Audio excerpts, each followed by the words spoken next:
None? But I want to talk a little bit about Odell Barnes and Shaka Sankofa. You were there with Mr. Sankofa and also Mr. Barnes when they were executed in 2000. You talk about, well, you know that they're innocent. You feel, you know in your heart that they are innocent. And you talk about their executions releasing demons in you. What are those demons that you're talking You know, we have fears. We don't Yeah. fear death. We love life. All the number one thing of all living creatures is survival. about? A cockroach won't survive. A mosquito's gonna move out the way. So we want to survive. But there's some things worth dying and killing over. Right. You have to lose the fear of death. Because Shaka said to me in the holding cage or the holding cell before he was brought to the gurney and executed, he said these words to me. He said, Brother Muhammad, they try to make us fear death Yeah. so that they can control us. He said, if you're going to be a leader, you got to be willing to pay the price. Right. When I watched him die on that gurney, it absolutely released in me the fear of death. Second thing was uncontrollable anger. Mm. I'm angry, but it's uncontrollable. I don't know how to direct my anger so that I could take my anger and put it into a positive way. You know, energy is neither created nor destroyed. It just changes form. Right. So if I take that anger and put it into the positive action, then it won't consume me, Right. but it will consume my enemy, because the fear ain't in you, they're in your enemy. Mm. The third thing would be is in one sense misdirected hatred. Mm. Sometimes we hate ourselves. For Yeah. instance, why didn't black people rise up more for Shaka? Why did they just believe what these people said of him? Why didn't they look deep into the case? Why didn't we all rally to say this? So you'll be angry at your own people. Well, that's not really the people you should be angry at. You should be angry at the people who put him to death. What do you say to someone who is in that situation? You know they're about to be put to death. What do you say to that person? God is the one that brought us in the world. God is the one that allows these circumstances to be taken out. Nobody's death, not so much as a leaf that falls from a tree, goes wasted in God's universe. And an innocent life that is taken, the blood is on the hands of those who took his life. So when innocent people are killed, God says, vengeance is mine, saith the Lord. That's right. And how does God answer? He answers through the forces of nature. Mm. Have you noticed how hot it's been in Texas this year? Oh, yeah.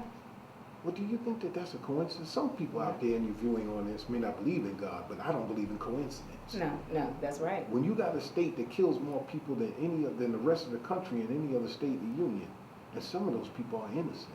Yeah, Some of those people don't deserve what they got. that's right. Don't you think that the God of justice is on the scene today? How long do you think the wicked are going to get away with what they're getting away with? See, that's why the Muslims, the Nation of Islam, we don't carry any weapons so much as a penknife, because we have to let God do our fighting.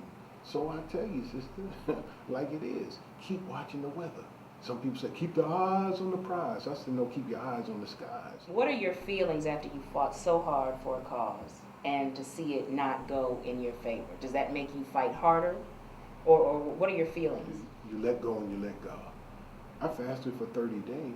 It wasn't a hunger strike. I fasted because I expected God to answer. Under medical supervision, though, right? They watched me. You know, they made sure I ate. I got certain liquids to keep me up.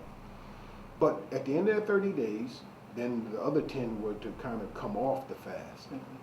But 1 year to the month that his death sentence was signed, his death warrant was signed at the Harris County Criminal Justice Center, was when we had Tropical Storm Alicia. 1 year to the month. No coincidence. No coincidence. Right. And this place was flooded, including the criminal justice system. All I can tell you is to God be the glory. I'm going to quote what he told you. It said, he said, to be an effective leader, you must be willing to pay the price. Brother Muhammad, what extremes have you went to, or what extremes would you go to fight for a cause? Yeah.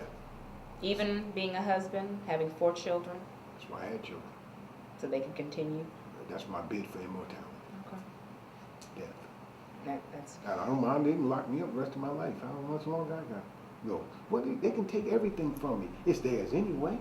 They can't have me though. Do you ever, you're always open, you're always honest, and you're very vocal. Is there anything you have ever said that you regret?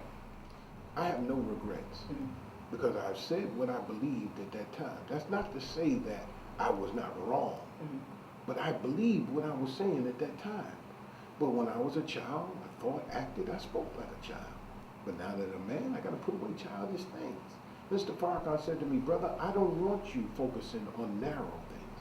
He said, I want you to think for the whole and speak for the whole. I want to talk about Connect the Dots radio show. Tell us when and what channel, what station. Comes on every Wednesday, 3 to 4 p.m.